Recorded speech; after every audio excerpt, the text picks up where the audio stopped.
uhai wa mwanadamu. Uhai wa mwanadamu.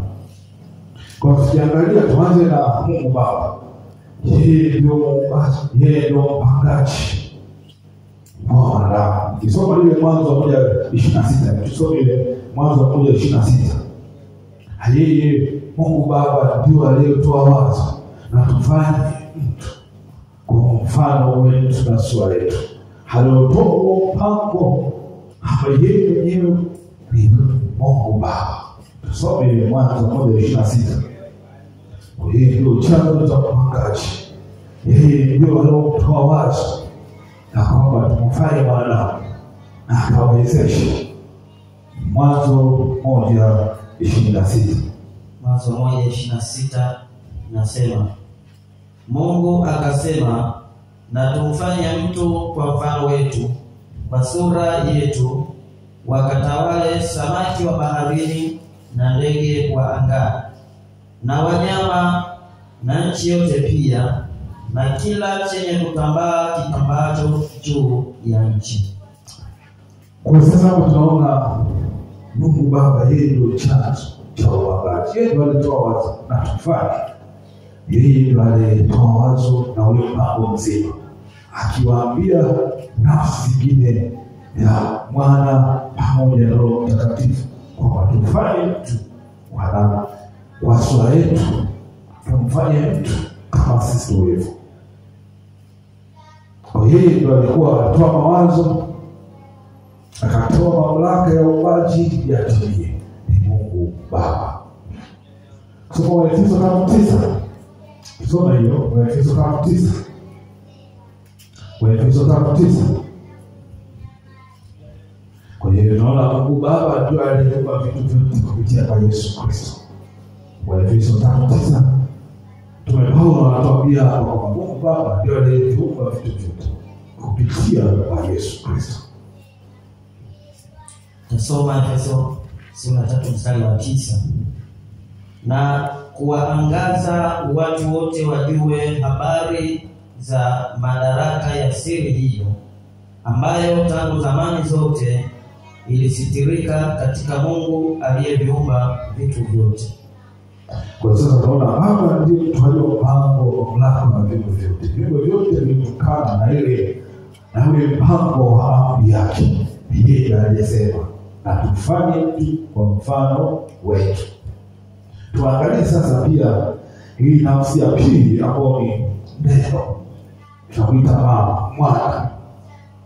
Neno tunamuita mwana.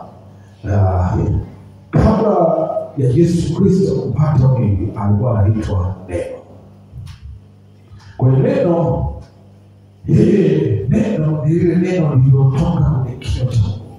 Lile neno alilozungumza kwamba lilikuwa ni neno lakini kwa nafsi.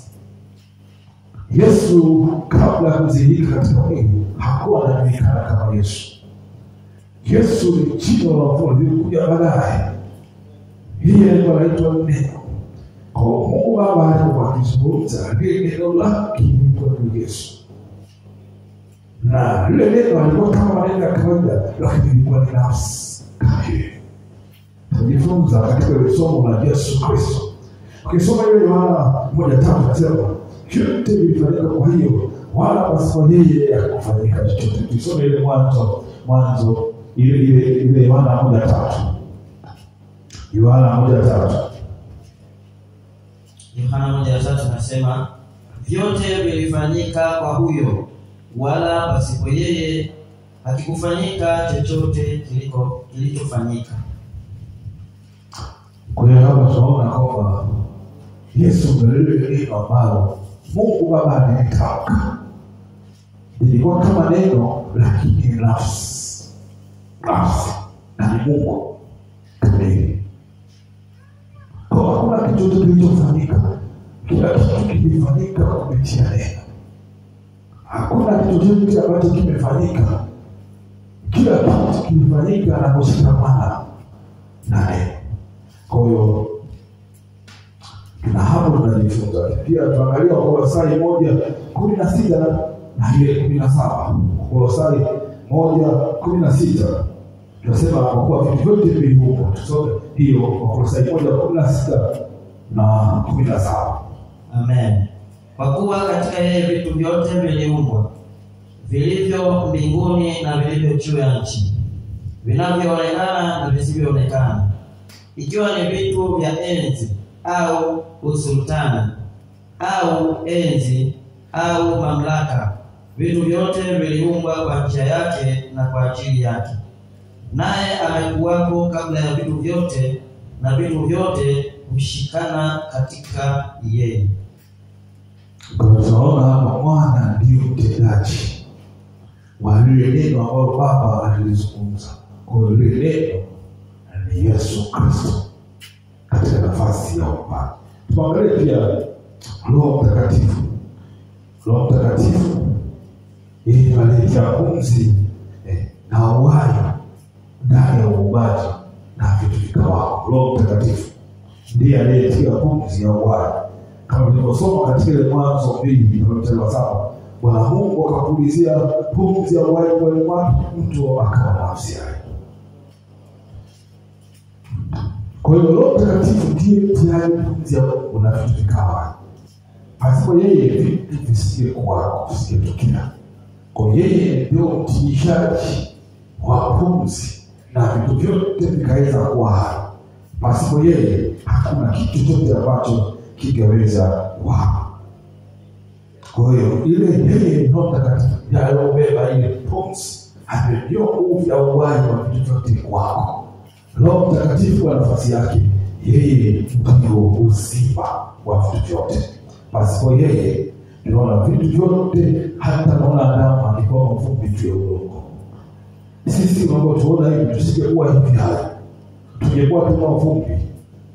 Maana sasa unaona kitu kimoja kwamba mtu anapokufa haichukui dakika 2-3 anaanza kuoza, anakuwa kama udongo, kwa sababu ile pumzi ya Roho Mtakatifu inakuwa haipo.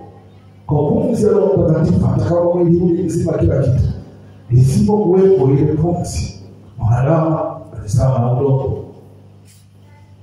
Bwana Yesu asifiwe. Ni sawa na udongo. Mwanadamu ni sawa na udongo. Kwa sasa tukiangalia kwa Baba alipanga mpango na kusudi yeye alopanga na tufanye mtu kwa mfano wetu. Lakini Bwana alitimiza ile neno la uumbaji ambalo Baba alilisema. Lakini Roho Mtakatifu alitia uzima wa Mungu katika uumbaji. Roho Mtakatifu ndiye alitia. Kwa hiyo Roho Mtakatifu sio kiumbe tu, na mwanadamu sio kiumbe tu cha kimwili. Mwanadamu sio kiumbe peke yake wa kimwili peke yake, bali ni wa kimwili kama yule huko na kila kitu, lakini pia wa kiroho pia. Kwa sababu bila pumzi ya roho ambayo tunasema bado mwanadamu hajakamilika, hata kama katika kimwili vitu vimekamilika kila kitu. Kama ambavyo alipokuwa katika ile mbili za mwanzo, Adamu alikuwa ametengenezwa Mungu na kila kitu, lakini hakuwa amekamilika mpaka ile pumzi ya Mungu ilipopuliziwa kwa wale wao. Ndipo sasa ndio Mungu anatuambia, ndipo akawa nafsi hai. Ndipo akawa nafsi hai. Kwa hiyo Mtakatifu yeye ndio chemchemi ya pumzi ya Mungu, inatufanya tuishi, inatufanya kuweza kutambua mapenzi ya Mungu, lakini yeye ndio anatusaidia sisi kuweza kuwasiliana na Mungu. Bila Roho Mtakatifu hatuwezi kuwasiliana. Bila Roho Mtakatifu hatuwezi. Kwa Roho Mtakatifu ndiye anayetusaidia sisi. Soma ile Zaburi ya 103, tusome ile Zaburi ya 103. Zaburi ya 103.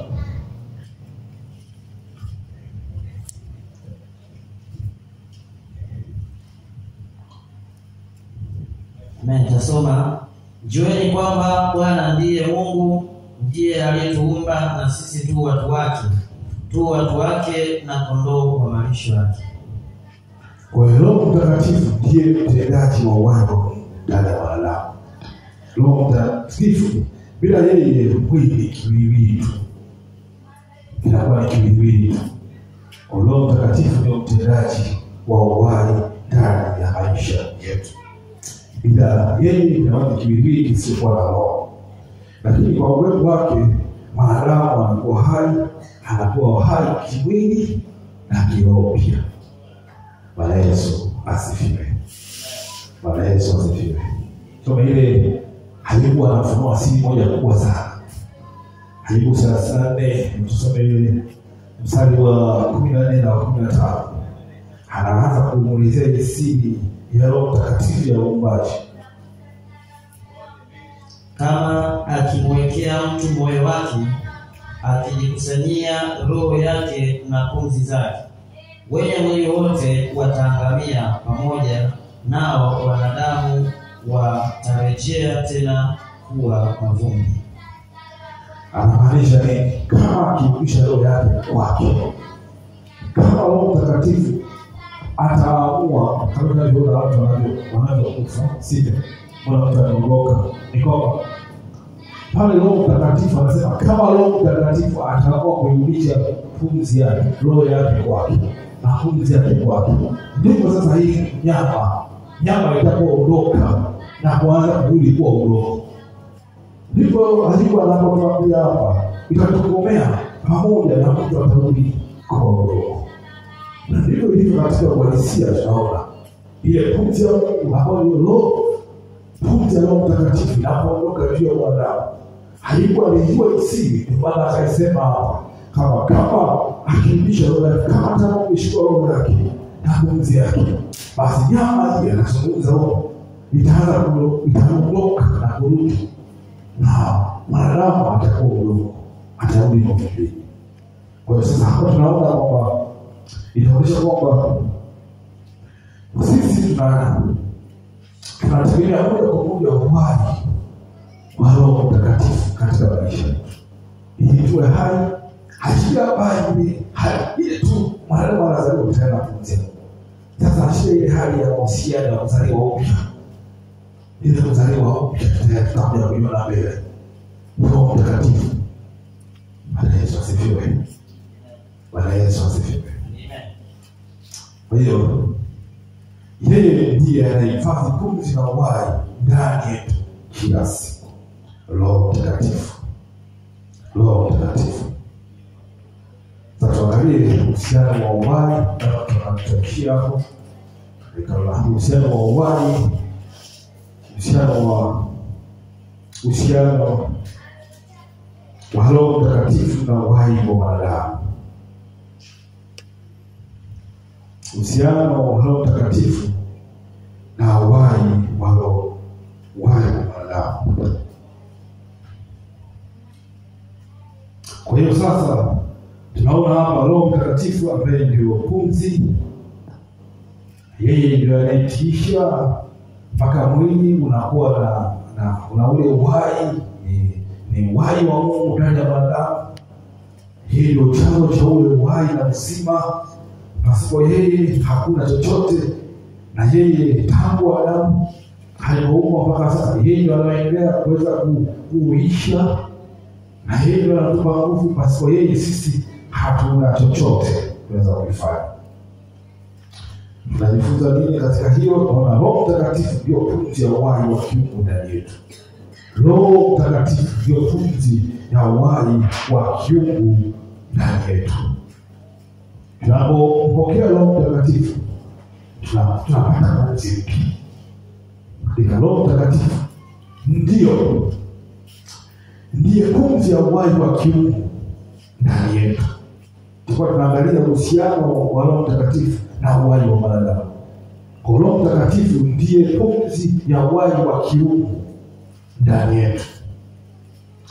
Kwa tunapopokea Roho Mtakatifu sasa, akia mbali yule muumbaji, ile pumzi ya jibu ambayo ndio roho ya mwanadamu ilipulizwa na Roho Mtakatifu hadi ikafika ikawa roho ndani ya mwanadamu.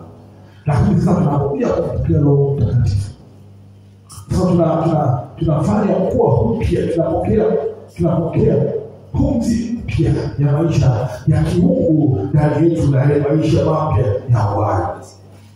Na hii si pumzi ya kawaida ambayo sisi tunayo, bali inakuwa ni uhai wa Mungu ndani ya maisha yetu, ambao ni tofauti na ile pumzi ya mwanadamu ya kila siku. Bwana Yesu asifiwe. Amen. Bwana Yesu asifiwe. Amen. Kwa pale tunapompokea Roho Mtakatifu, anatupa asili mpya ya mwanadamu na nguvu mpya. Tunakuwa sasa tuko tofauti. Ukiangalia Bwana Yesu wakati anataka kuondoka, anataka kwenda kupasa kwenda mbinguni. Ukisema ile Yohana 20 na ule mstari wa 22, anasema naye alipokwisha kusema hayo akawaambia alipokwisha kusema, anasema akawapulizia, akawaambia pokeeni Roho Mtakatifu. Naye alipokwisha kusema hayo akawapulizia, akawaambia pokeeni Roho Mtakatifu. Sasa hii inaturudisha nyuma kidogo, inatuonyesha katika ile Mwanzo sura ya 2 mstari wa 7 ambapo mwanadamu keshaumbwa, na tunaona sasa pale Roho Mtakatifu anapulizia mwanadamu pumzi hai. Kwa sasa hii ya Roho Mtakatifu ni kama kuzaliwa upya kwa roho ya mwanadamu. Kwa sasa hapa Yesu anasema, anawaambia wanafunzi wake, ni kama ishara ya uumbaji mpya ndani ya moyo au maisha ya mwanadamu. Kwa sasa mwanzo pale mwanadamu ni kama pumzi mpya, kuzaliwa upya. Na ndipo sasa katika maisha yetu tunapokuwa tunaamua kumpokea Roho Mtakatifu, tunapokea pumzi au asili mpya ya Mungu ndani yetu, kwa sababu anakuwa ni Mungu. Katika matendo yale ambayo tumeyaona yeye atenda, anakaa ndani yetu. Hatuwezi kuwa watu wa kawaida. Bwana Yesu asifiwe. Bwana Yesu asifiwe.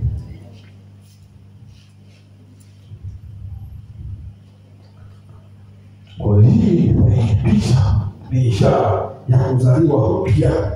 Hii ishara ya kuzaliwa upya kwa mwanadamu.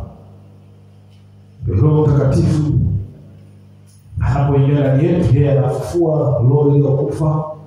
Unashangaa ulipata maombi yako yanakosa nguvu, unashangaa unakuwa na nguvu mpya. Unashangaa ulikuwa hata ukija kuomba unaomba kidogo tu, dakika 5 nyingi umechoka. Unaona kama unajilazimisha kuomba, ili bila swala la maombi unasikia utamani. Lakini ile movie unaweza kukaa ikatoka hii bila kuchoka. Kwenye WhatsApp na mitandao mbalimbali unaweza kuangalia na kuviuzi bila kuchoka. Lakini kwenye kusoma neno la Mungu ni ngumu. Dakika 3 kidogo tayari umeshaanza. Nini? Kwa sababu roho yako imekufa, tayari ikawa unaishi. Sasa Roho Mtakatifu anapoingia, yeye anaanza kutumisha, analeta nguvu mpya katika ile hali roho imekufa, anaimisha tena, inapata nguvu. Na maana sasa tunaona ile katika Korintho wa 2 ile andiko ambayo tunasoma 5:17, anasema hata mtu akiwa ndani ya Kristo amekuwa kiumbe kipya, ya kale yamepita. Bwana Yesu asifiwe sana. Sasa tunaona kwamba Roho Mtakatifu ndio chanzo cha uhai mpya katika Kristo. Ndio chanzo cha uhai mpya katika Kristo. Kama mtu anapompokea Roho Mtakatifu, anapokea pia pumzi inayoisha nafsi yake iliyokuwa imekufa. Kwa Roho Mtakatifu ndio chanzo cha uhai wa maisha mapya. Hakuna maisha mapya, hakuna uhai wa maisha ya kiroho basi Roho Mtakatifu. Wakati tunapompokea, tunazidi kupokea nguvu mpya ambayo inatufanya kwenda hatua kwa hatua katika maisha ya roho. Lakini kumpokea Roho Mtakatifu ni chanzo cha uumbaji mpya. Kumpokea Roho Mtakatifu ni chanzo cha uumbaji mpya. Kwa hiyo tunaona sasa maisha, tunapoanza kumpokea chanzo cha uumbaji mpya, tunaanza kuona maisha yanaanza kubadilika hatua kwa hatua.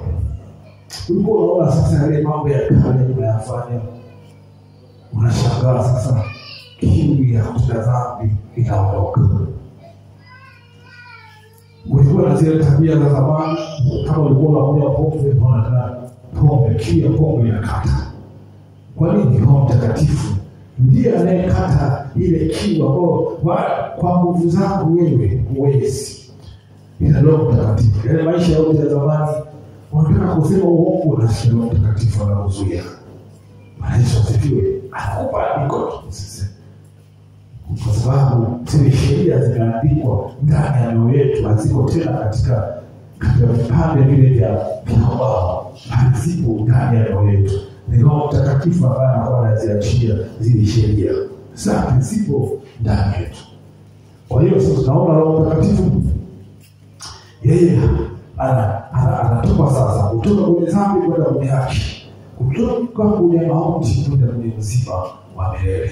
Roho Mtakatifu, Roho Mtakatifu, Roho Mtakatifu huishi pia ndani ya waamini kama pumzi endelevu ya Mungu. Kama pumzi unavyoona katika mwili wa maisha ya kawaida inayohitajika kila sekunde, unapumua, unavuta hewa, unapumua, unavuta hewa. Unapovuta hewa ndivyo ambavyo wewe mwenyewe unahitaji, ndivyo unavyoendelea kuishi. Na ndivyo sasa roho ya mwanadamu inapomhitaji Roho Mtakatifu. Ni kama pumzi ya Roho. Roho Mtakatifu ni pumzi ya Roho. Pasipo hiyo maisha ya kiroho yetu yamekufa. Kama ambavyo mwili pasipo pumzi inayovuta umekufa, ndivyo ambavyo roho pasipo Roho Mtakatifu tumekufa kiroho. Basi mara Bwana Yesu akasema maneno haya nawaambia ni roho na tena ni uzima. Kwa sababu halitakuwa kabisa kwamba yeye Roho Mtakatifu ndio mti wa uzima. Pasipo yeye sisi hatuwezi chochote. Na yeye ndio chemchemi ya uzima wa Mungu ndani ya maisha yetu. Tuishie hapo, tena tutaendelea tena baadaye. Tufungue sasa macho. Baba, katika jina la Yesu Kristo wa Nazareti hai, uishie milele na Mungu mwaminifu. Nakushukuru kwa ajili ya somo hili ambalo umeliachia kwa ajili ya watoto wako, ili tuweze kujifunza jinsi Roho Mtakatifu alivyo. Na tukishakusha kujifunza Roho, jinsi ya Roho Mtakatifu, ili tuweze sasa kukaa naye na kumtambua kwamba yeye ni Mungu uliyekuachilia ndani ya maisha yetu. Na kwa namna gani na kwa jinsi gani na kwa sisi tunamhitaji kuliko sisi ambao tunamhitaji, kuliko yeye ambao. Baba, asante. Naomba Roho Mtakatifu aendelee kujiachilia ndani ya maisha yetu. Tunapoenda kujifunza, aendelee kutengeneza mioyo yetu ili tuweze kuwa tayari kupokea Roho Mtakatifu. Endelea kutengeneza sasa hekalu la mioyo yetu hii, iweze kutengenezea nafasi. Iweze kutengenezea nafasi katika utakatifu na usafi wa moyo, katika mwenendo wa maisha yetu. Weka uzima katika maisha ambayo yamekufa. Weka nuru, weka kama ulivyoachilia nuru katika ile wakati wa uumbaji, giza likawa tena nuru.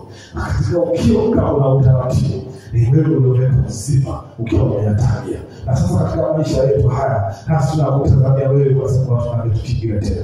Roho Mtakatifu na usi. Kama vile kanisa la kwanza walivyotembea nao, hata wakasema hatuwezi pasipo wewe. Na wewe ukawasaidia, ukawajaza Roho Mtakatifu. Hata katika kanisa hili na katika wakati huu wa sasa, ndivyo tunamhitaji zaidi Roho Mtakatifu kuliko hao wanaokuhitaji. Na tunashauku na wewe Roho Mtakatifu. Naomba utabariki, naomba Roho Mtakatifu uwe pamoja nasi. Tembea nasi katika kila hatua, endelea kutufundisha na kutueleza katika kusudi na mapenzi ya Mungu. Katika jina la Yesu Kristo wa Nazareti hai, naomba na kushukuru, na watu wote kumpigie Bwana makofi.